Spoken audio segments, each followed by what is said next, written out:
이제 2023년도 성탄 축하주일 메시지를 전하겠습니다. 오늘 메시지의 제목은 목수가 되신 이유, 목수가 되신 이유입니다. 뒤에 공연이 있기 때문에 짧게 설교를 하겠습니다. 애들이 못 견디니까요. 근데 예배가 늦게 끝나면 애들만 못 견디는 게 아니라 여러분도 잘 못 견디시더라고요. 밥때가 되면 막 예민해지셔가지고 성령님이 임하셔도 밥은 이게 안 되나 봐요. 그래서 최대한 빨리 끝내보도록 하겠습니다. 오늘은 조금 짧게 준비했습니다. 오늘 메시지의 제목이 목수가 되신 이유인데, 여러분 공생애를 시작하기 전에 예수님의 직업이 목수셨던 것은 아셨습니까? 네. 예수님의 직업이 이제 목수셨죠.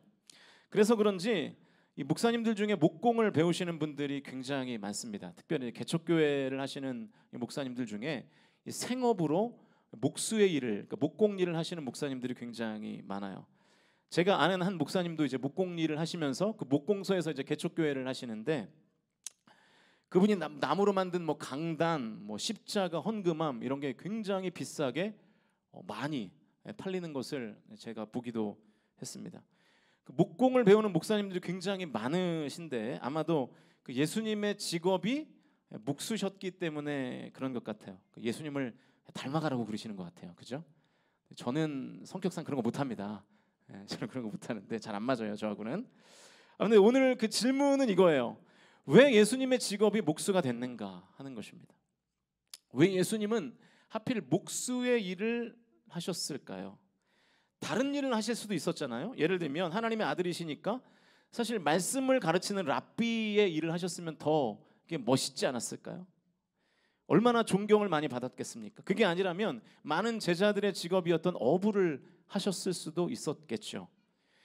예수님이 목수를 직업으로 삼으신 이유를 다양하게들 해석해요. 지금과는 다르게 당시의 목수는 굉장히 천대받는 직업이었습니다.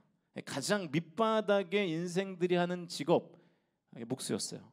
그래서 오늘 본문을 보시면 예수님께서 고향에서 지금 배척을 당하고 계시는데 그 이유를 예수님의 직업이 목수였기 때문이라고 설명합니다. 우리 본문을 다시 한번 읽겠습니다. 마가복음 6장 3절 말씀 화면을 보시면서 같이 읽습니다. 시작. 이 사람이 마리아의 아들 목수가 아니냐, 야고보와 요셉과 유다와 시몬의 형제가 아니냐, 그 누이들이 우리와 함께 여기 있지 아니하냐 하고 예수를 배척한지라.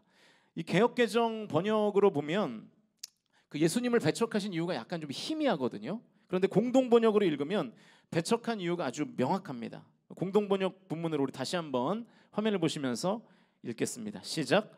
저 사람은 그 목수가 아닌가, 그 어머니는 마리아요, 그 형제들은 야고보, 요셉, 유다, 시몬이 아닌가, 그의 누이들도 다 우리와 같이 여기 살고 있지 않은가 하면서 좀처럼 예수를 믿으려 하지 않았다.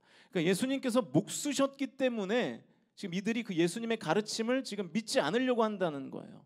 이 구절에서 핵심은 저 사람은 그 목수가 아닌가라는 문장입니다. 그 다음에 나오는 뭐 마리아의 아들이니 누구누구의 형이니 하는 말들은 그 목수라는 단어를 설명하는 어떤 부차적인 설명에 불과하죠. 예수의 고향 사람들이 예수님을 대했을 때, 그리고 예수님의 가르침을 들었을 때 맨 먼저 떠올린 것은 예수님의 직업이었어요. 목수라는 직업. 목수라는 직업은 당시 사회에서 이게 존경을 받지 못하는 아주 천대받는 직업이었습니다. 그래서 그들은 목수 출신 예수가 사람들에게 하나님의 말씀을 가르치는 것이 용납되지 않았던 것입니다. 그리고 수많은 기적을 일으킨다는 사실을 받아들일 수가 없었던 거예요. 수용할 수가 없었던 거예요. 그래서 자꾸만 배척했던 것입니다. 예수님의 가르침을 믿으려 하지 않는 이유의 그 핵심이 뭐냐면 목수였기 때문이에요. 예수님께서 이 본문 바로 앞절인 마가복음 6장 2절에서 예수님께서 놀라운 가르침을 주시거든요. 그런데 예수님께서 목수라는 직업을 가졌다는 이유로 지금 그 사람들이 배척하고 있는 것입니다. 그 정도로 목수라는 직업은 그 직업을 가졌다는 이유만으로도 무시당하는 직업이었습니다. 그래서 오히려 예수님이 목수가 되었다는 해석도 있어요. 예수님이 가장 낮고 낮은 직업을 가지게 되셔서 그 시대에서 가장 하층민이 느끼는 뭐 서름과 뭐 애환, 이런 것들을 느끼기 위해서 예수님이 목수가 되신 것이 아닌가, 하나님께서 그렇게 섭리하신 것이 아닌가 하는 것입니다. 또 굉장히 영적으로 해석하기도 하는데요. 당시에 이제 목수가 하는 일이 뭐 집 짓는 것이지 않겠습니까? 그래서 요한복음 14장 2절과 3절을 보시면 예수님께서 이런 일을 하시겠다고 말씀하세요. 우리 화면을 보시면서 같이 읽겠습니다. 시작. 내 아버지의 집에 거할 곳이 많도다. 그렇지 않으면 너희에게 일렀으리라. 내가 너희를 위하여 거처를 예비하러 가노니 가서 너희를 위하여 거처를 예비하면 내가 다시 와서 너희를 내게로 영접하여 나 있는 곳에 너희도 있게 하리라. 예수님 천국 가셔서 뭐 하신대요? 집 지으신다는 거예요. 예수님의 사명 중에 하나가 믿는 자들의 천국에서 살 집을 마련하는 것이기 때문에 하나님의 섭리 가운데 이 땅에서 공생의 사역을 하시기 전에 목수라는 직업을 가지신 것이 아닌가라고 해석하는 견해도 있다는 거죠. 뭐 다 일리는 있는 것 같습니다. 그런데 약간 근거가 희박하죠. 성경에 나오는 예수님이 목수 되신 그 이유에 대한 분명한 근거가 있어요. 오늘 본문과 똑같은 상황이 마태복음에도 기록되어 있는데 이 말씀을 보면 예수님께서 목수가 된 이유를 이렇게 설명하고 있습니다. 마태복음 13장 55절 말씀 화면을 보시면서 같이 읽겠습니다. 시작. 이는 그 목수의 아들이 아니냐. 그 어머니는 마리아, 그 형제들은 야고보, 요셉, 시몬, 유다라 하지 않느냐. 자, 예수님이 지금 목수의 아들이래요. 그럼 예수님의 아버지는 여러분 누굴까요? 요셉이죠. 요셉. 예. 요셉의 직업이 뭐였어요? 목수였어요. 자, 그럼 이제 명확해졌죠. 예수님의 직업이 목수가 된 이유가 뭡니까? 아버지가 목수였기 때문에. 아버지가 목수였기 때문에 아들이었던 예수는 목수가 될 수밖에 없었던 것이죠. 그래서 제가 예수님의 탄생을 묵상하는 이 성탄 축하 주일에 이 메시지를 들고 온 것입니다. 예수님은요, 목수의 아들로 태어났기 때문에 목수가 되신 거예요. 왜냐하면 이 신약 시대에는 보통 가업을 이어받았거든요. 지금도 일본 같은 나라는 이 가업을 이어받는 문화가 많지 않습니까? 예수님은 목수의 가정에서 태어나서 보고 배운 것이 목공이었고요. 그래서 목수가 된 것입니다. 예수님은 목수의 아들로 이 땅에 태어나셨기 때문에 목수가 된 거예요. 결국 저는 이 마가복음 6장 3절 말씀을 이 설교를 준비하면서 이제 묵상해 볼 때에 이런 질문을 다시 던지게 됐습니다.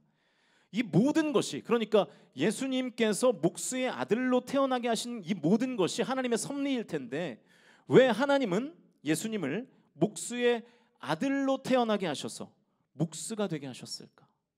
왜 하나님은 예수를 목수의 아들로 태어나게 하셔서 공생애를 시작하시기 전에 이 목공의 일을 경험하게 하셨을까 하는 부분이죠.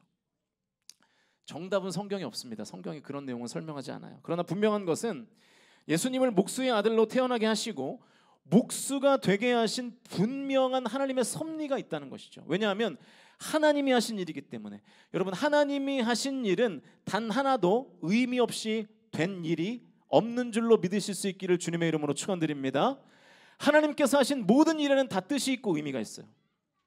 제가 그 이유에 대한 궁금증을 가지고 묵상하다가 목수가 사용하는 도구를 떠올리게 됐어요. 정말 기가 막히게도 여러분, 목수는 주로 이런 것들을 사용하죠. 나무, 못, 망치. 목수가 쓰는 뭐 이게 도구의 전부 아니겠습니까?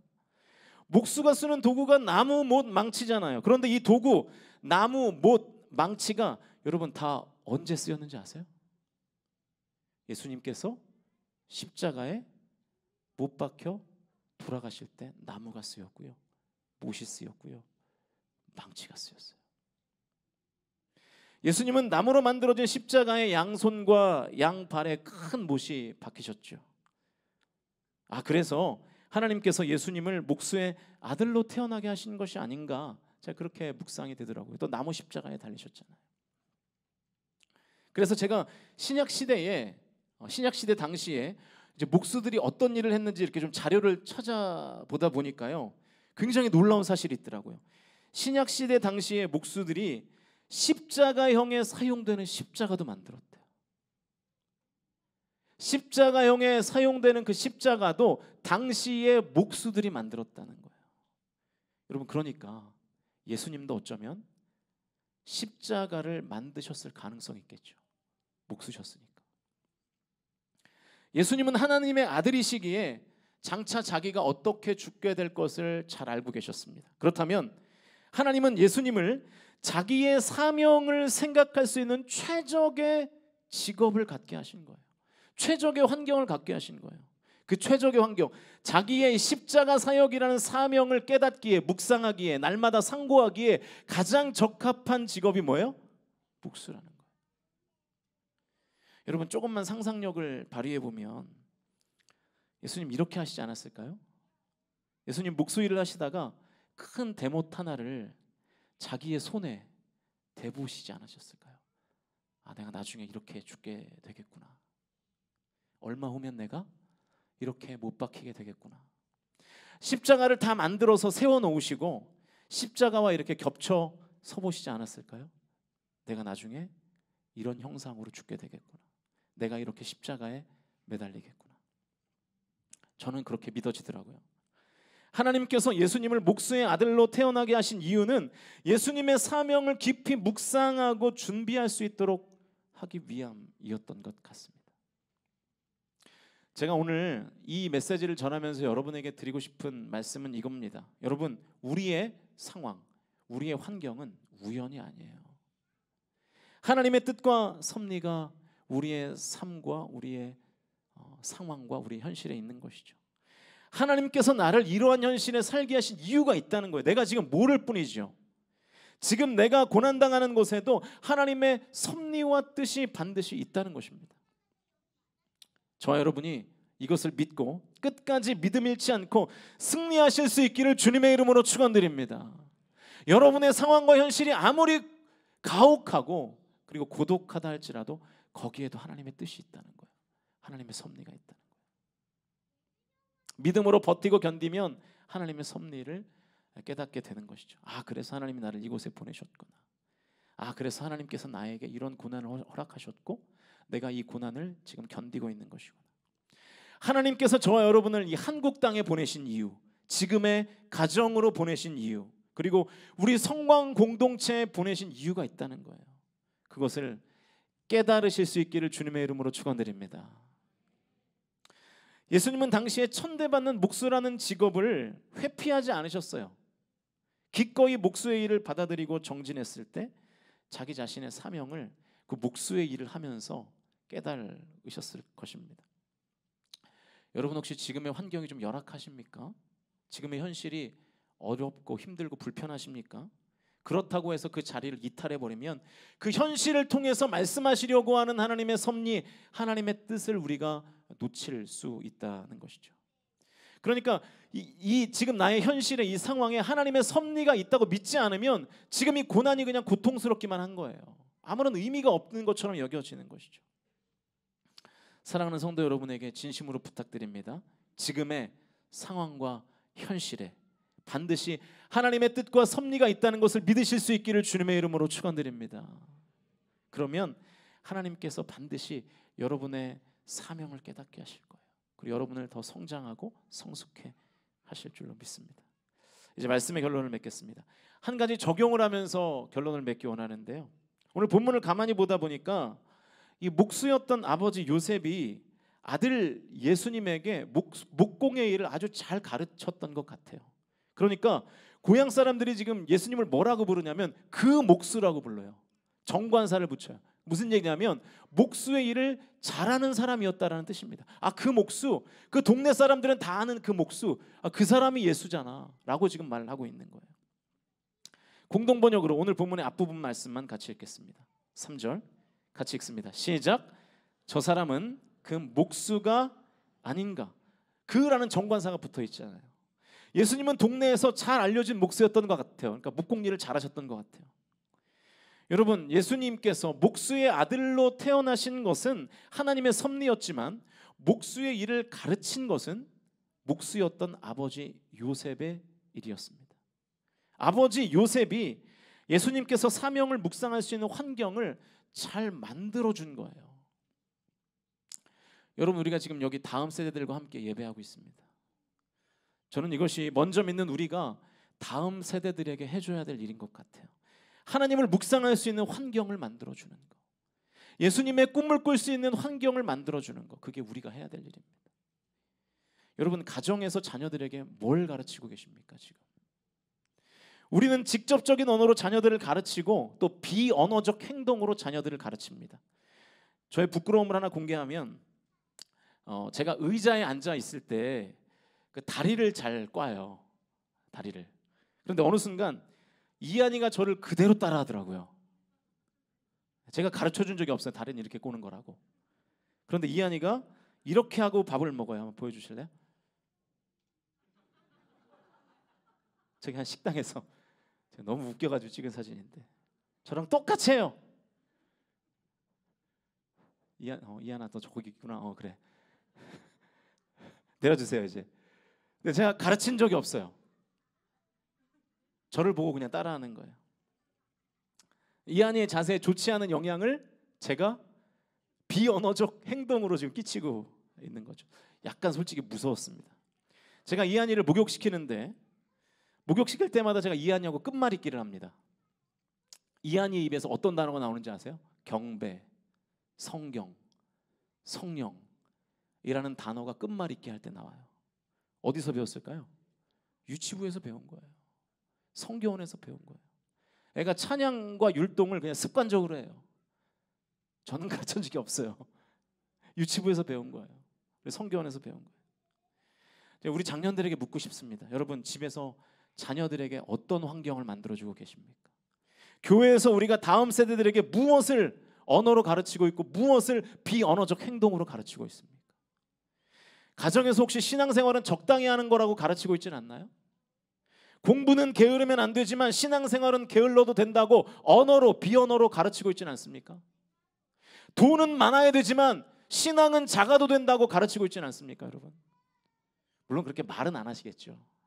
그런데 여러분의 비언어적인 행동이 그렇지 않냐고요. 여러분의 우선순위가 그렇지 않냐고요. 교회에서 여러분의 말과 행동을 보고 다음 세대들은 그대로 따라하게 되어 있습니다. 여러분 그거 아시죠? 부모가 예배에 지각하는 가정은 대를 이어서 자녀도 예배에 지각하는 거 아세요? 희한하죠? 신기해요. 근데 진짜 그래요. 왜냐하면 환경을 그렇게 만들어서 그런 거예요. 정말 여러분에게 부탁드리고 싶습니다. 가정을 예수님 만나기 좋은 환경으로 만들어 주실 수 있기를 주님의 이름으로 축원드립니다.